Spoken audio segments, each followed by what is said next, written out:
Salam saudaraku, berjumpa kembali dengan program Jalan Kehidupan. Kali ini masih tetap dalam segmen Sapa Jemaat di Rumah. Kita akan bersama-sama bersaat teduh untuk memulai segala sesuatunya bersama dengan Tuhan. Mari kita berdoa. Bapa, kami bersyukur untuk anugerah-Mu dan kami percaya sepanjang hari yang akan kami lewati akan menjadi hari yang diberkati oleh Tuhan. Dan sebelum kami melalui segala sesuatunya, kami rindu firman-Mu yang akan memenuhi kami, supaya kami dituntun olehnya dalam perjalanan kami mengiring akan Engkau. Kiranya berkat-Mu turun atas kami, dalam nama Yesus. Haleluya. Amin. Firman Tuhan kali ini terambil dari Kejadian 4 ayat 7. Kejadian 4 ayat 7 berkata, "Apakah mukamu tidak akan berseri jika engkau berbuat baik? Tetapi jika engkau tidak berbuat baik, dosa sudah mengintip di depan pintu. Ia sangat menggoda engkau, tetapi engkau harus berkuasa atasnya." Saudaraku, kisah renungan di atas bercerita tentang Kain dan Habil. Mereka sama-sama sedang memberi persembahan kepada Tuhan. Tetapi persembahan Kain tidak diterima oleh Allah karena tidak dipersembahkan dengan iman di hadapan Allah. Sementara persembahan Habil berkenan karena ia memberikan persembahan itu karena Habil beriman dan mengasihi Allah. Atas hal itu, Kain kemudian dibakar oleh api cemburu atas apa yang diterima oleh Habil tersebut. Perasaan cemburu ini kemudian menjadi sebuah amarah dan keinginan untuk membunuh Habil adiknya. Saat ia mulai gelisah dalam pikirannya untuk melakukan kejahatan terhadap saudaranya itu, disinilah Tuhan menegur Kain agar ia berhati-hati dengan apa yang ada dalam pikirannya itu. Sebab bila tidak, maka dosa mengintip di depannya dan siap untuk menjerat Kain. Nah, bicara tentang dosa, saudaraku, apa sih yang sebenarnya kita pikirkan tentang dosa itu? Sebagian besar di antara kita akan merujuk bahwa dosa itu adalah perbuatan amoral, seperti pencurian, perzinahan, pembunuhan, berbohong, berpikir kotor, menipu orang lain, dan melakukan berbagai-bagai kejahatan. Tapi benarkah dosa berbicara tentang semua itu?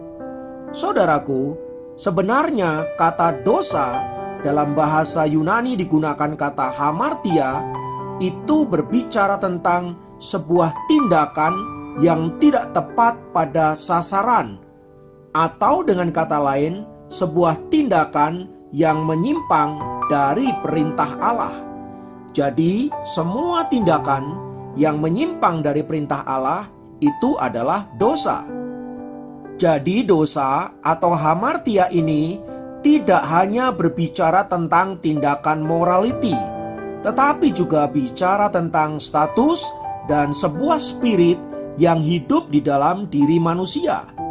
Jadi, semua tindakan-tindakan yang kita sebut sebagai dosa, yaitu mencuri, berzina, berbohong, dan lain sebagainya, itu sebenarnya adalah manifestasi dari bentuk dosa. Sebab dosa itu sebenarnya adalah sebuah spirit yang ada dan tinggal di dalam diri kita. Hal itu terjadi karena Adam dan Hawa telah jatuh ke dalam dosa, maka dosa itu kemudian menjadi bagian secara integral dalam diri manusia dan tidak mungkin dilepaskan dari kehidupan manusia itu sendiri.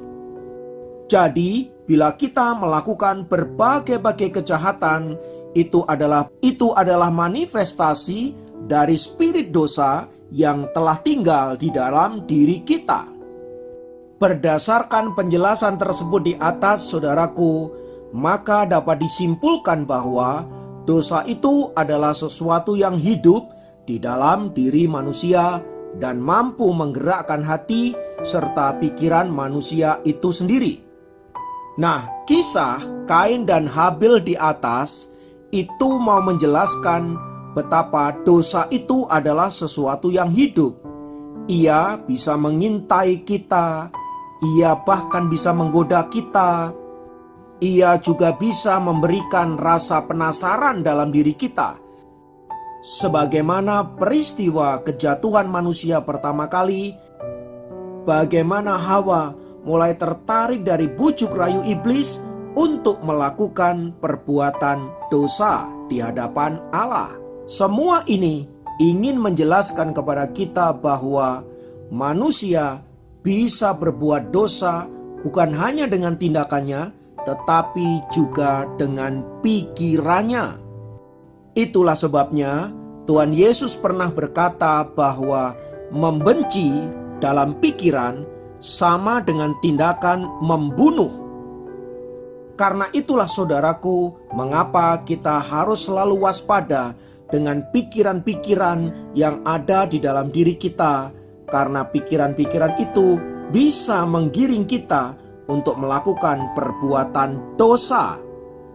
Karena itu, bila pikiran kita dipenuhi dengan hal-hal yang jahat, hal-hal yang kotor, hal-hal yang najis, maka yang akan muncul dalam tindakan kita adalah hal-hal yang demikian. Sebaliknya, bila pikiran kita dipenuhi dengan hal-hal yang kudus, hal-hal yang memuliakan Allah, maka yang muncul dalam perbuatan kita pun sesuatu yang mempermuliakan Allah. Lalu bagaimana kita menyikapi akan godaan dosa ini, saudaraku? Sebagaimana tadi saya jelaskan bahwa dosa adalah sesuatu yang hidup, ia bisa menggodai kita, ia bisa merayu kita dan lain sebagainya. Namun demikian, dosa sebenarnya sudah tidak lagi punya kuasanya terhadap kita sejak Yesus mati di atas kayu salib.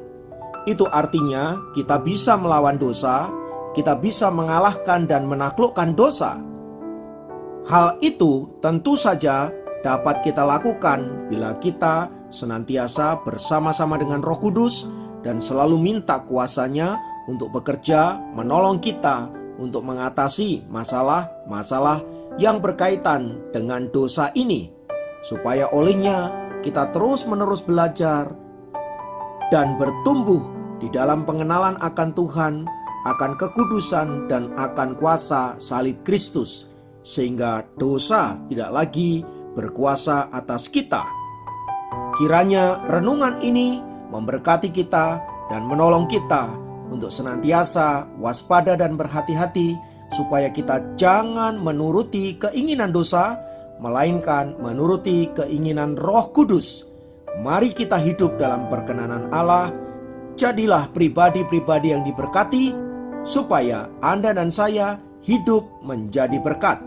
Olehnya nama Tuhan dipermuliakan. Mari kita berdoa. Terima kasih untuk kebenaran firman-Mu. Tuntun kami untuk kami senantiasa hidup dalam kebenaran-Mu.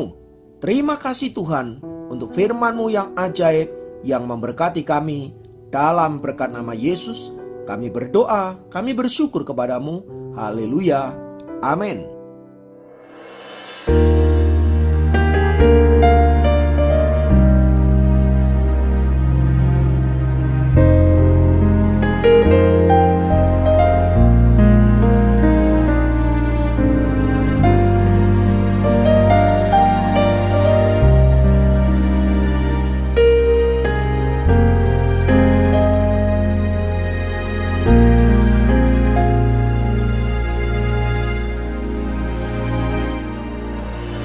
Kehidupan di dunia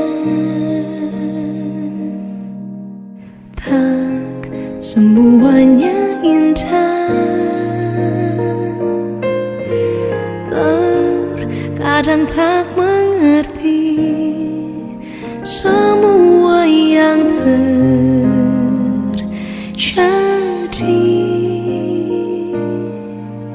Di saat aku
Yesus, ku percaya hanya Kau jawabanku.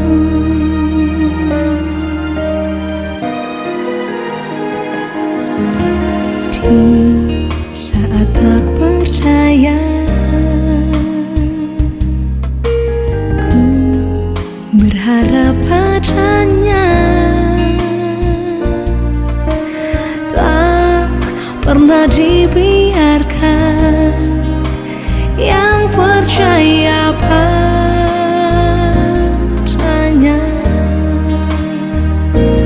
Yesus,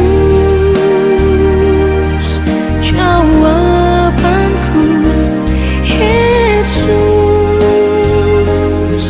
jawabanku. Saat tiada jawaban,